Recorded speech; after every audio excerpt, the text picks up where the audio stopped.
അഭിനേതാക്കളുടെ സംഘടനയായ അമ്മയിൽ തിരഞ്ഞെടുപ്പ് കാലമാണ് വരുന്നത്. സമാനതകളില്ലാത്ത പ്രതിസന്ധികളിലൂടെയാണ് കഴിഞ്ഞ കുറച്ച് വർഷങ്ങളായി അമ്മ എന്ന സംഘടന കടന്നുപോകുന്നത്. പ്രത്യേകിച്ച് സംഘടനയ്ക്കെതിരെ മൊത്തത്തിൽ ഉയരുന്ന ആരോപണങ്ങളും അതിനു പുറമെ ഭാരവാഹിത്വം വഹിക്കുന്നവർക്കെതിരെ ഉയരുന്ന ആരോപണങ്ങളും ഒക്കെ ഇതിൽ പ്രധാന വിഷയങ്ങളാണ്. ഓഗസ്റ്റ് 15-നാണ് തെരഞ്ഞെടുപ്പ് നടക്കുന്നത്. മുൻനിര താരങ്ങൾ അധികം മത്സരരംഗത്തില്ലാത്ത ഒരു തിരഞ്ഞെടുപ്പ് കൂടിയാണിത്. എന്നാൽ അതിലുമപ്പുറം വിവാദങ്ങൾ നിറഞ്ഞ ഒരു സമയത്തിലൂടെയാണ് അമ്മ കടന്നു പോകുന്നത്. തിരഞ്ഞെടുപ്പ് അടുത്തിരിക്കെ അമ്മയിലെ അംഗങ്ങളിൽ പലരും ചേരിചിരിഞ്ഞ് പരസ്പരം ആരോപണങ്ങൾ ഉന്നയിക്കുകയും ചിലർ അപ്രതീക്ഷിതമായി മത്സരരംഗത്ത് നിന്ന് പിന്മാറുകയും ഒക്കെ ചെയ്യുന്നുണ്ട്. അതിനെക്കുറിച്ച് സംസാരിക്കുകയാണ് ഇപ്പോൾ സംവിധായകൻ ശാന്തിവിള ദിനേശ്. അമ്മയുമായി ബന്ധപ്പെട്ട വിവാദത്തിൽ സരിത നായർ രംഗപ്രവേശനം ചെയ്തതിനെ കുറിച്ച് അദ്ദേഹം പ്രതികരിച്ചു. ബാബുരാജിനെതിരെ സരിത ആരോപണം ഉന്നയിക്കുമ്പോൾ മോഹൻലാലിന്റെ പേര് പരാമർശിച്ചതും അദ്ദേഹം എടുത്തു പറയുന്നു. ഒരു നടൻ സ്ത്രീകളെ തെറി പറഞ്ഞെന്നും ശാന്തിവിള ദിനേശ് കൂട്ടിച്ചേർത്തു. ശാന്തിവിള ദിനേശിന്റെ വാക്കുകൾ ഇങ്ങനെയാണ്: അമ്മയിൽ തിരഞ്ഞെടുപ്പ് നടക്കുകയാണ്. മോഹൻലാൽ, മമ്മൂട്ടി, സുരേഷ് ഗോപി, ദിലീപ് എന്നിവർ ഒന്നുമില്ല മുന്നിൽ നിൽക്കാൻ. ഗണേശനൊന്നും ഈ വഴിക്കേയില്ല.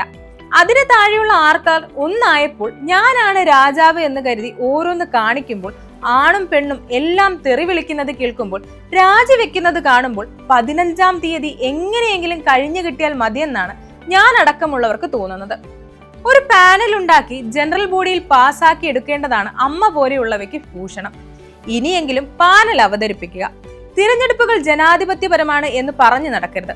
കാരണം ഇവന്മാർക്കൊന്നും അത്തരം ജനാധിപത്യ ബോധമൊന്നുമില്ലെന്നേ. നിർമ്മാതാക്കളുടെ സംഘടനയിലും പ്രശ്നമുണ്ട്.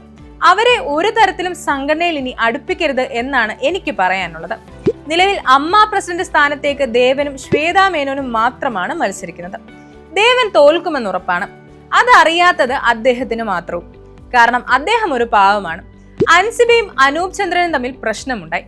ബാബുരാജിന്റെ ശില്പത്തി എന്ന് അനൂപ് ചന്ദ്രന്റെ പ്രയോഗമാണ് അൻസിബയ്ക്ക് പ്രശ്നമുണ്ടാക്കിയത്. അതിൽ അവർ പരാതി കൊടുത്തിട്ടുണ്ട്. ജയിച്ച സ്ഥിതിക്ക് ഇനി അവർ പരാതിയുമായി മുന്നോട്ട് പോവില്ലായിരിക്കാം. ഇതിനിടയിൽ അണ്ണാൻ കുഞ്ഞിനും തന്നാലായതെന്ന കണക്കിൽ സരിത നായർ ഒരു പരാതിയുമായി എത്തി.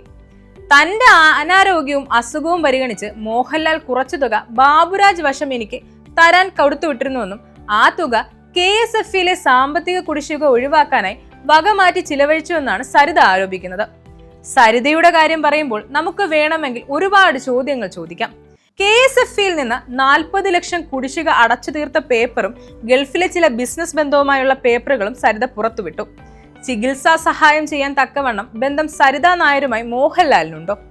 അഥവാ ഉണ്ടെങ്കിൽ അവരെ സഹായിക്കാനുള്ള വലിയ തുകയൊക്കെ മറ്റൊരാൾ കൈവശം കൊടുക്കുമോ? ഇത്തരം ചോദ്യങ്ങൾ ബാക്കിയാവുന്നു. മോഹൻലാലും ബാബുരാജുമാണെങ്കിൽ ഇതിനൊന്നും പ്രതികരിച്ചിട്ടുമില്ല.